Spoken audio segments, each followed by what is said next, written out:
We are counting down the 10 toughest airplanes you can actually buy for less than $40,000. These are machines so durable they have survived decades of hard landings, neglect, and weather that would ground a shiny new bird. From welded steel frames you can fix in a barn to all-metal legends that scoff at corrosion, each entry earns its spot through brute simplicity and battlefield-proven engineering. Some use clever tricks to shrug off mistakes, while others are built so strong you would swear they were designed for Armageddon. Which one is the ultimate survivor? Let us kick off the countdown with number 10. Number 10 is the Piper Colt. It looks like a barn find, and it acts like one too. Forget glass panels and fancy gadgets. The Colt is a two-seat short bus built for the kind of flying where you need a wrench, not a credit card. Underneath the faded paint sits a welded steel tube fuselage, the same basic skeleton you would find in a tri-pacer, stripped of anything expensive or breakable.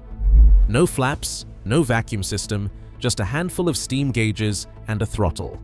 If you bend a tube, you do not call a specialist. You call the local farm welder. Cut out the bad section, weld in a new one, slap some fabric over it, and you are back in the air. That repairability is the whole point. You still see Colts patched up and flying after decades of hard landings and winter tie-downs. Project Colts show up for $12,000. Airworthy ones sneak under $40,000. The catch is the fabric skin. It needs recovering every couple decades, and you cannot just buy parts at every airport like you can with a Cessna. But if you want a plane as simple as a hay wagon and twice as forgiving, the Colt makes a strong case for mechanical immortality. Just do not mind the occasional sewing project. Number 9 is the Socata Rallye, a plane that looks like a flying farm implement and acts like one too. Under the skin, it is all metal, no fabric, no hidden rust traps. But what really sets the Rallye apart is not brute strength. It is the automatic leading-edge slats, a trick borrowed straight from mountain rescue and glider tow duty in the Alps. These are not gadgets you have to remember to deploy.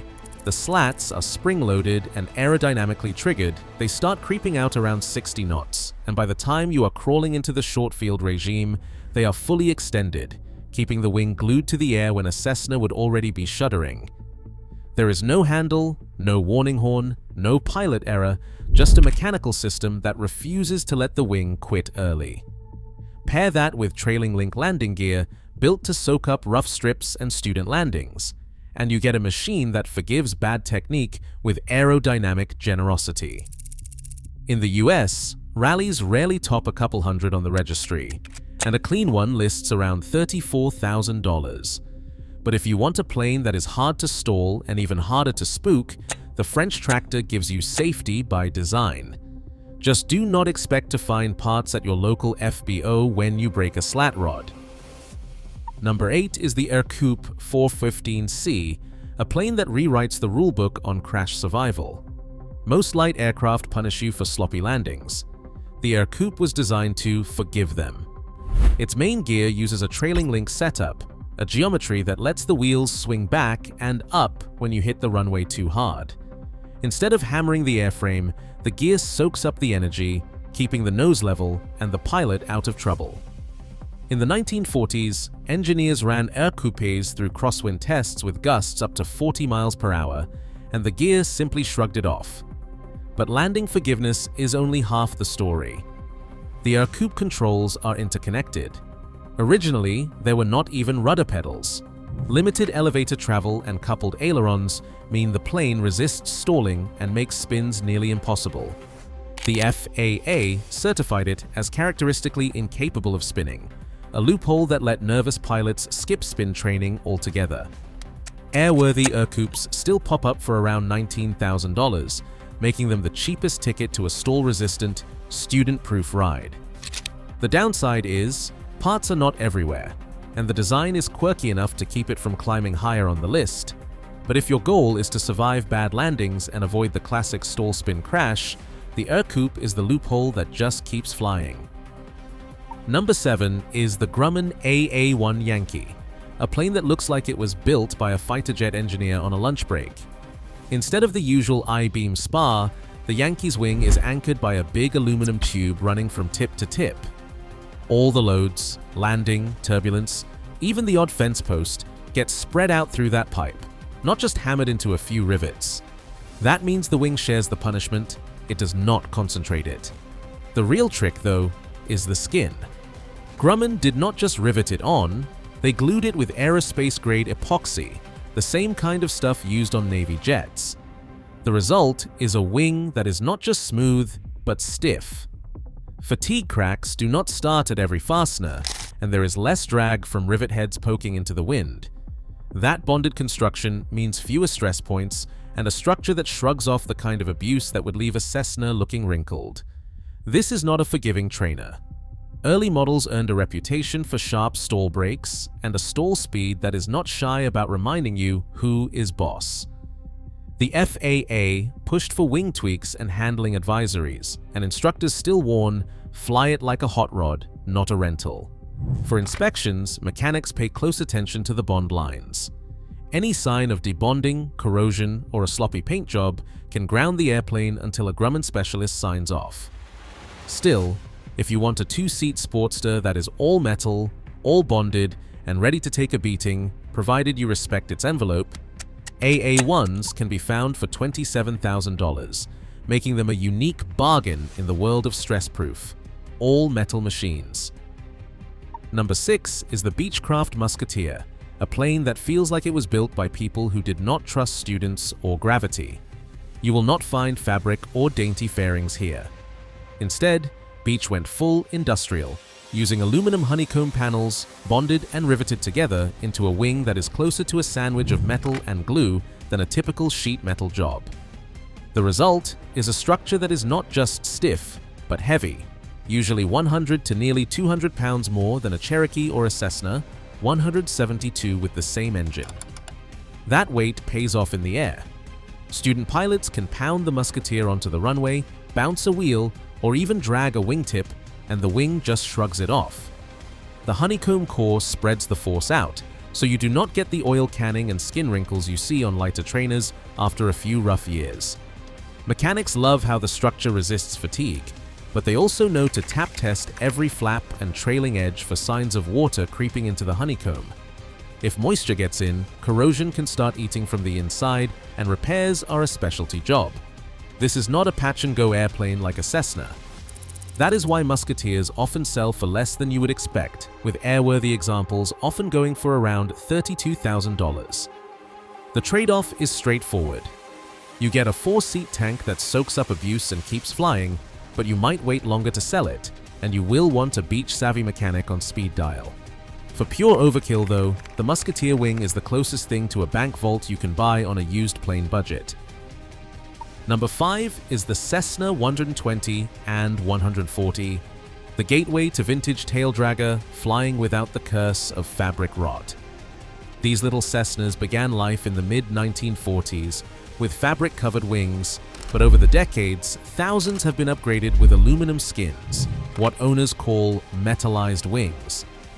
This is not just a cosmetic job.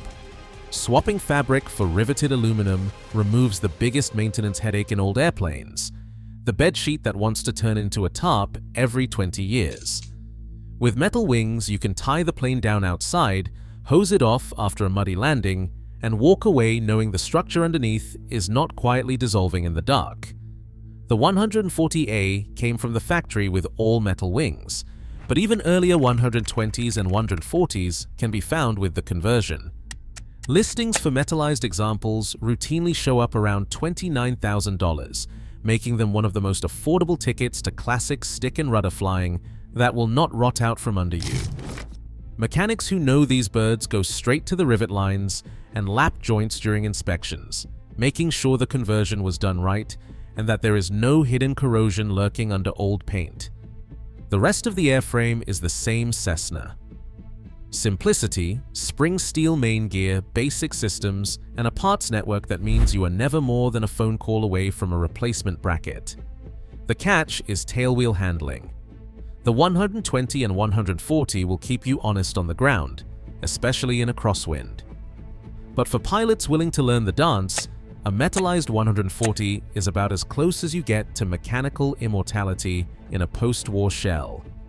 It does not rank higher only because the tricycle gear Cessnas are easier for the masses, but for sheer longevity, these metal-winged classics stand tall in the Survivors Club.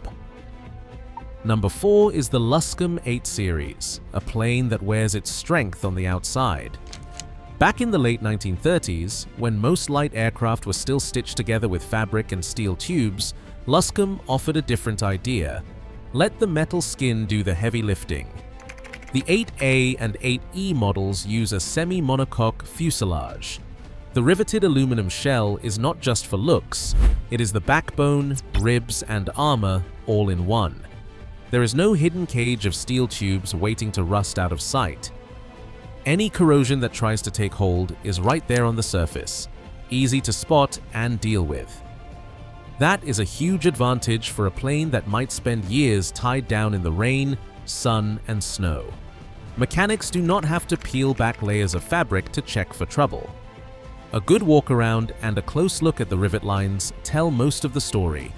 Polished Luscombes still turn heads on the ramp, but their real beauty is underneath. The structure shrugs off decades of weather and hard landings, and the simple spring steel gear is forgiving if you bounce it in. Listings for flyable 8A and 8E models regularly show up around $30,000, making them one of the cheapest all-metal classics you can actually fly, not just admire. The trade-off is that parts support is not as deep as with Cessnas or Pipers, and repairs to the skin or tail cone need a mechanic who knows vintage sheet metal. But for pure, rust-proof longevity, the Luscombe's silvery shell sets the standard. It does not rank higher because logistics and training pedigree keep it in the classic niche, but when it comes to metal that will not quit, the Luscombe is a survivor's dream. Number 3 is the Piper Cherokee 140, a plane that does not just survive student abuse, it soaks it up and asks for more. The first thing you notice is the wing, a thick, constant chord slab mechanics call the Hershey bar. It is not about speed or style, it is about brute strength, a rectangular planform with a spar that can shrug off the kind of landings that would leave a lesser airplane in the weeds. That wing is not just strong, it is forgiving. The structure spreads the load, so when a rookie drops it in from 5 feet up, you do not get a wrinkled skin or a bent spar. You get a wing that just keeps flying. Underneath, the Cherokee trades the Cessna spring steel gear for oleo struts, oil and air shock absorbers that take the punch out of rough arrivals. The main gear compresses smoothly, spreading the impact over a longer stroke. It is a system that softens the blow, but it also brings a catch. More moving parts, more seals, and the need for regular maintenance. Miss an oleo service and you will feel every crack in the pavement, but keep them topped up and they will swallow thousands of student landings without complaint. When you do need to fix something, the parts are out there, maybe not as common as Cessna, but close. That is why you find Cherokees in flight schools and time-building fleets, racking up hours and outlasting the pilots who learn on them. Listings for early 140s hover around $33,000 for basic airworthy examples. You get 4 seats, a bulletproof wing, and gear that forgives the kind of abuse that would sideline a lesser plane. The reason it ranks just below the top is simple. The oleo struts need attention, and when they are neglected, repairs can get expensive fast. But for sheer mass and mechanical damping, the Cherokee 140 is the flying brick that refuses to quit. Every mechanic and flight instructor has a soft spot for the Cessna 152, even if they secretly wish it was a Cessna 150. After 1978, Cessna took the world's most abused trainer and tried to make it a little more modern. Out went the Continental O200. In came the Lycoming O235. The horsepower barely changed, but the engine note did. The 152 picked up a reputation for running a bit smoother and for burning 6.5 gallons per hour. It is still a 2-seat tricycle gear trainer with spring steel legs, built to take a pounding from rookies who treat the flare as optional. That spring steel gear, nearly identical in design to the Cessna 150, soaks up hard landings and keeps the airframe alive for tens of thousands of cycles. Over 7,500 Cessna 152s rolled out of Wichita. They are everywhere, in school fleets, flying clubs, and backyards with homemade tie-downs. Listings for flyable examples run from $22,000 to $35,000, depending on engine hours and how many radios are bolted to the panel. The O235 has its own loyal following. Lycoming parts are easy to find, but not quite as cheap or as omnipresent as O200 parts. That is the only real ding against the 152. It is nearly as indestructible as the 150 and just as forgiving. But when you start shopping for a replacement alternator or a used nosewheel fork, you may wait a little longer and pay a little more. Still, the 152 is the default answer for anyone who wants a turnkey time builder that will not eat you alive on maintenance or fuel. Resale is strong, the logbooks are thick, and every mechanic knows the annual inspection by heart. If the Cessna 150 did not exist, the 152 would wear the crown. With slightly fewer airframes, a touch more cost, and a parts network that is a hair thinner, it settles for the silver medal in the Cockroach Olympics. For most pilots, that is still a win. The Cessna 150 does not just wear the crown, it is the reason there is a crown in the first place. More than 23,800 rolled out of Wichita, and you can still find them scattered across every airport in America, looking like they have survived a tornado or two. This is the airplane that flight schools use to teach students how to land, and then teach them again when they forget. The secret is not in some fancy system or digital trickery. It is a one-piece spring steel main gear, a single slab of heat-treated steel that flexes when you drop it in from a bad approach and snaps right back. No hydraulics, no hinges, no bushings to wear out. Mechanics see gear legs that have taken thousands of rookie landings and just keep going. The only thing you really check is for cracks or corrosion at the mounting points. Routine stuff that takes minutes, not hours. Up front, the Continental O200 puts out 100 honest horsepower at 2,750 RPM, and it is the engine every A and P mechanic wants to see on a ramp check. 4 cylinders, air-cooled, carbureted, and built to run on nearly anything that will not eat the gaskets. The O200 is not just reliable, it is everywhere. Shelves across the country are stacked with used cylinders, magnetos, and carbs for this engine. If you need a part, you can get it shipped overnight, or just borrow one from the next hangar. The published TBO is 1,800 to 2,000 hours, but schools routinely run them longer on condition, with some making it past 2,400 hours before overhaul. When it is time to rebuild, the cost is predictable, and every shop knows the drill. There is no mystery, no waiting for a rare casting or a back-ordered accessory.